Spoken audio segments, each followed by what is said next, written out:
নমস্কার আপনাদের সবাইকে বাংলার নতুন বছর 1433-এ অনেক অনেক স্বাগত জানাচ্ছি।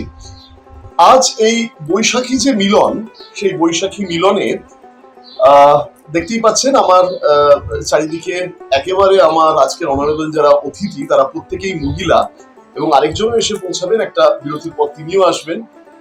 আমাদের যেমন পয়লা বৈশাখ, নতুন বছর সবকিছু নিয়ে কথা হবে, এরই মাঝে বাংলা যেহেতু নতুন বছর মানে নতুন ভাবে সবকিছু শুরু, সেই জায়গায় দাঁড়িয়ে এই বছর কিন্তু আরেকটা উৎসব আছে। কি বলুন তো? বাংলায় ভোট উৎসব। হ্যাঁ, আমি উৎসব এই কথাটা একেবারে বলছি, কারণটা হচ্ছে যে উৎসবের মধ্যে থেকে দাঁড়িয়ে যখন একটা ভোট হয়, বিশেষ করে বাংলার ভোট, তখন কিন্তু বাংলার ভোটের দিকে গোটা দেশের নজর থাকে। তাই জন্য আজ আমাদের অতিথিরা তারা অবশ্যই বাংলার নতুন বছরে তাদের রেজলিউশন, এবং এর পাশাপাশি এই ভোটে মহিলাদের ভোট কিংবা মহিলাদের উপস্থিতি কতটা আপেক্ষিক, কতটা গুরুত্বপূর্ণ, সেই সব নিয়ে আজকের আমাদের এই আড্ডা চলতে থাকবে। আসুন একে একে আমার অতিথিদের সঙ্গে পরিচয় করাবো। আমার ডান দিকে রয়েছেন মঞ্জুকর। মঞ্জুদিকে স্বাগত, নমস্কার, এবং অবশ্যই আজ পয়লা বৈশাখ, সুতরাং নতুন বছরের অনেক অনেক শুভেচ্ছা। আমার একেবারে বাঁ দিকে রয়েছেন ব্রততী ভাদুরী, বিশিষ্ট বাচিক শিল্পী। ব্রততীকে অনেক অনেক শুভেচ্ছা, নমস্কার আপনাকেও। আর আমার একদম পাশেই রয়েছে সৌমি চক্রবর্তী। সৌমিকেও নমস্কার এবং নতুন বছরের শুভেচ্ছা। আর বিরতির পর আরো একজন মহিলা এসেও পৌঁছাবে। আসুন আমি সবার আগে ব্রততীর দিক থেকে শুরুটা করি। দিদি, আগে বলো, আমি সবাইকে তুমি বলেই সম্বোধন করছি। দিদি, আগে বলো যে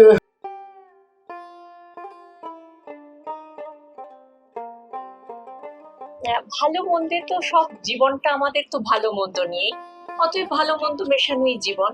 সেই জীবনে যেরকম চড়াই আছে, উতরাই আছে, ওগুলোকে নিয়ে পথ চলতেই বরং ভালোবাসি। ওগুলোকে বাদ দিয়ে জীবনের কোনো অর্থ নেই, তাই না? তো সেইভাবেই জীবনটা গেছে। আবার যে কামিং যেটা, সেটার অপেক্ষায় বসে আছি। আমরা সবসময় আশা নিয়ে বাঁচি, নতুনকে স্বাগত জানাতে ভালোবাসি। অতএব নতুনের দিকে তাকিয়ে আমাদের ভেতরে অনেক আশা দোলাচল কাজ করে, তাই না? যে আমরা মনে হয় যেটা পাইনি সেটা বোধহয় পাবো। যে ছেলেটা ওই রকে বসে আড্ডা মারতো, তাদের যৌবনটা ফিকে করতো, তাকে হয়তো সেই যৌবনটা আর ফিকে করতে হবে না। যে মেয়েটা ওই স্টেশনে প্ল্যাটফর্মে বসে হি হি করে কাঁপতো, সে বোধহয় একটা গরম জামা পাবে। ওই কাঁটাগুলো যেন ফুলের ওপরে না ওঠে, আমরা যেন বন্ধু হয়ে বন্ধুর পাশে দাঁড়াতে পারি। আমরা যেন ওই মন্দিরে যাবার আগে আমরা মসজিদের ঘন্টাটা নাড়িয়ে দিয়ে মসজিদের আজানটা শুনে মন্দিরের দরজায় ঘন্টা নাড়তে পারি। এইভাবে যদি আমরা বন্ধুরা মিলে থাকি, তাহলেই মনে হয় আমার নতুন বছর সুন্দর হবে। খুব সুন্দর বলেছো দিদি, একদমই ঠিক তাই। অর্থাৎ আমরা দেখুন, আমার সঙ্গে যারা রয়েছে, বৈশাখী মিলন এবং তার সঙ্গে ডেফিনেটলি রাজনৈতিক খানিকটা তো আলাপচারিতা থাকবেই। প্রত্যেকেই কিন্তু নিজেদের ব্যক্তিগত জায়গায় কোনো একটি রাজনৈতিক দলের মতাদর্শে তারা বিশ্বাস করে, কিন্তু বিশ্বাস করুন, এই শুটিং শুরুর আগেই প্রত্যেক অতিথি বলছে যে তারা প্রত্যেকেই একে অপরকে সম্মান করেন এই ভেবে। তার কারণ দিনের শেষে আমাদের সবার মধ্যেই একটা মনুষ্যত্ব বোধ আছে, এবং সেই বোধটা থেকেই তো আমাদের এই ভোট উৎসবটাকেও পার করতে হবে।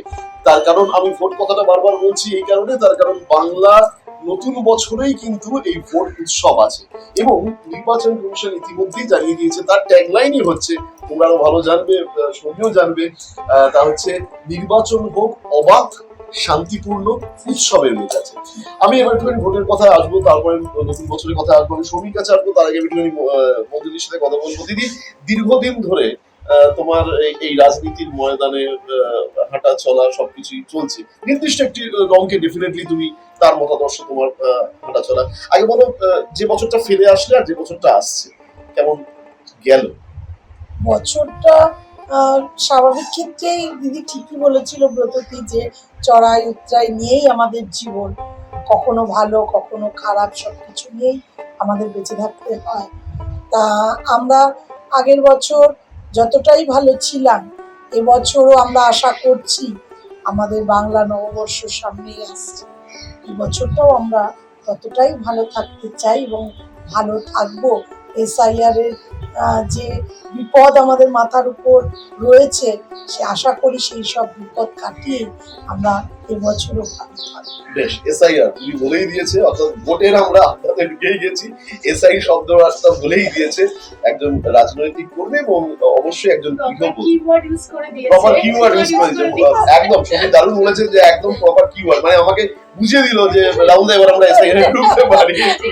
ট্র্যাকটা দেখিয়ে ট্র্যাকটা দেখিয়ে দিয়েছে। যেখানে ভোট কথাটা আছে, সেখানে এসআইআর থাকবে না, যেটা হয় না, একদম তাই। যখন এসআইআর এর কথাই হচ্ছে, তখন আপনাদের জ্ঞাতার্থে জানিয়ে রাখি কি অদ্ভুত বিষয়, এবার কিন্তু এসআইআর এতে একদম আমি কোড আনকোড বলছি 40 লক্ষেরও অধিক মহিলা ভোটারের নাম বাদ গেছে।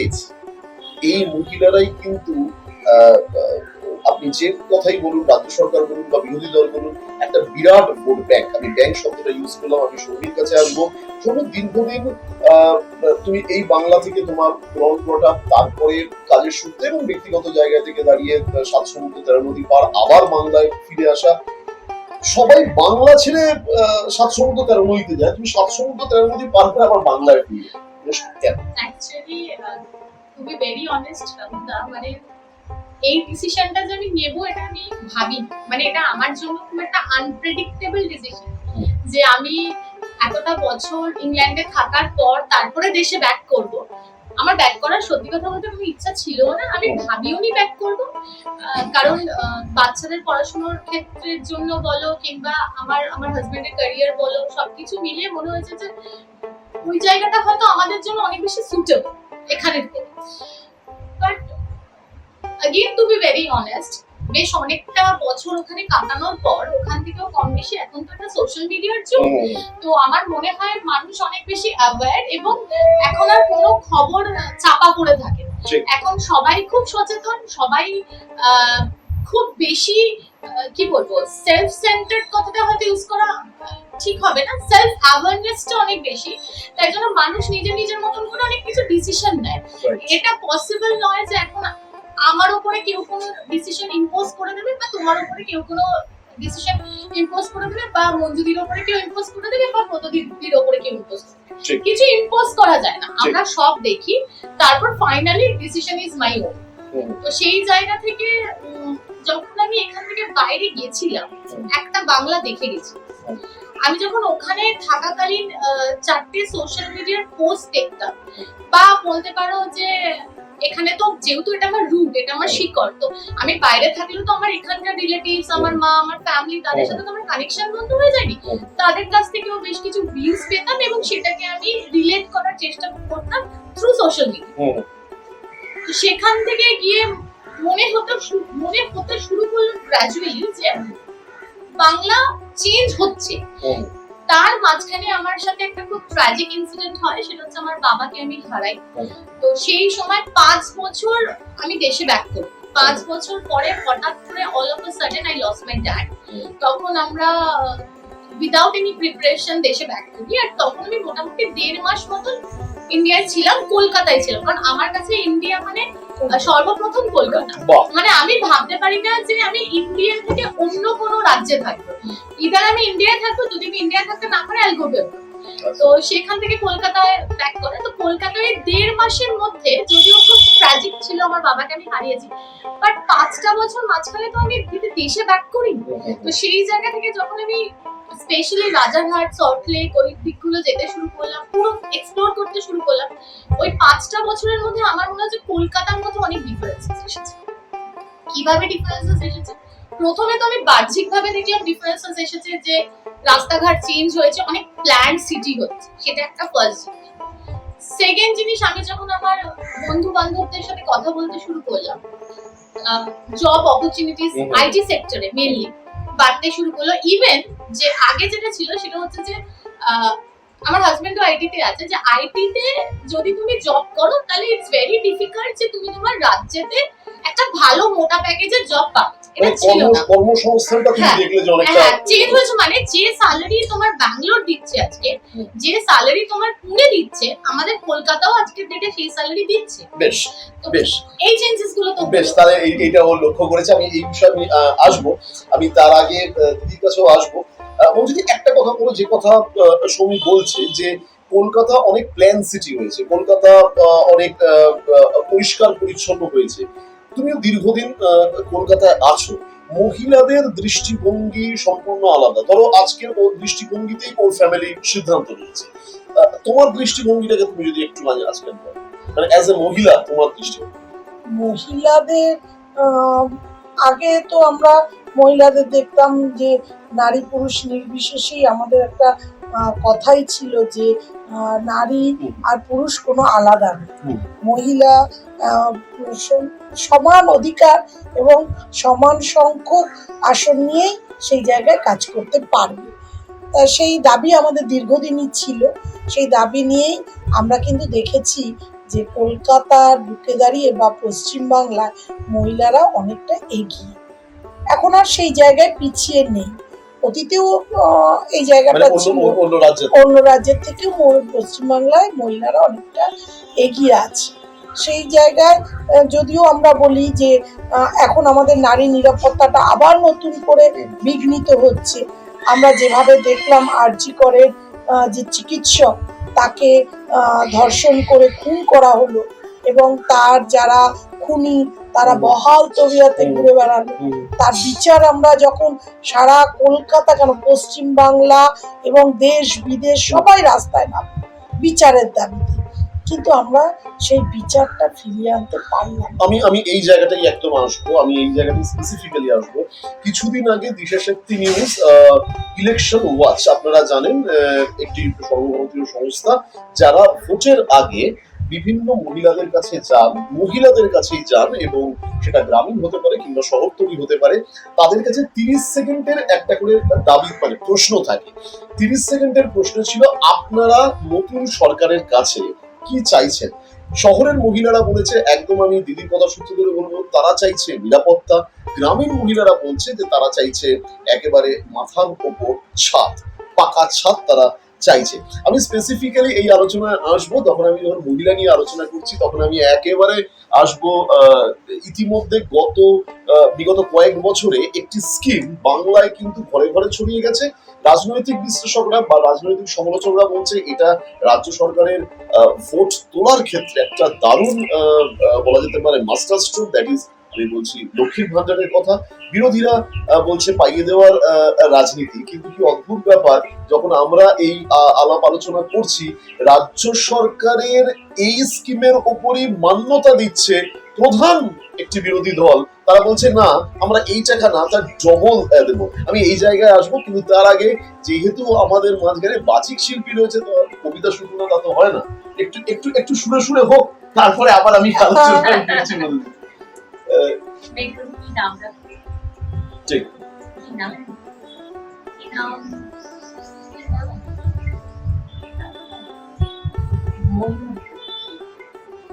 কম করে 19 জন কবি, লেখক, অধ্যাপক বলেছেন যে ছেলে নয়, তোমার একটা মেয়ে দরকার।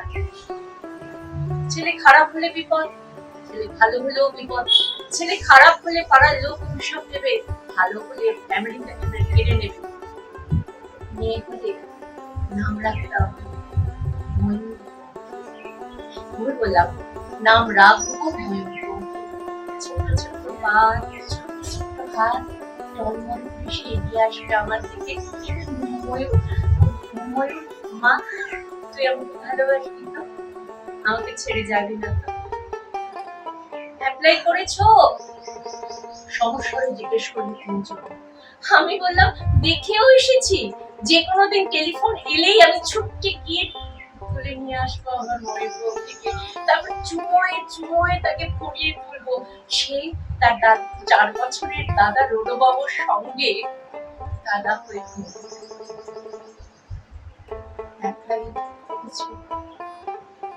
মাত্র 2টি শব্দ, 2টি ধ্বনি, কখনো লাগেনি। রাত্রে বহুদূর থেকে কানে প্রতিধ্বনি ভেসে আসে, একটা বুঝবে, আমার জন্য তুমি অ্যাপ্লাই করেছো। শিয়ালদা, হাওড়া, কালীঘাট, চৌরঙ্গি, শোভাবাজারের ফুটপাত থেকে হাজার হাজার কুচি হাত, কুচি কুচি হাত, হাজার হাজার হাত উঠে এসে বুকের মধ্যে বললো, আমার আমার অ্যাপ্লাই করেছো। সারা রাত জেগে বসে, সামনে কাক, আমার সামনে আমি সময়। আচ্ছা, আমি কি পারি না একটা করে ময়ূর পঙ্খকে তুলে নিয়ে আসতে, ওই পঙ্খ থেকে রাস্তা দিয়ে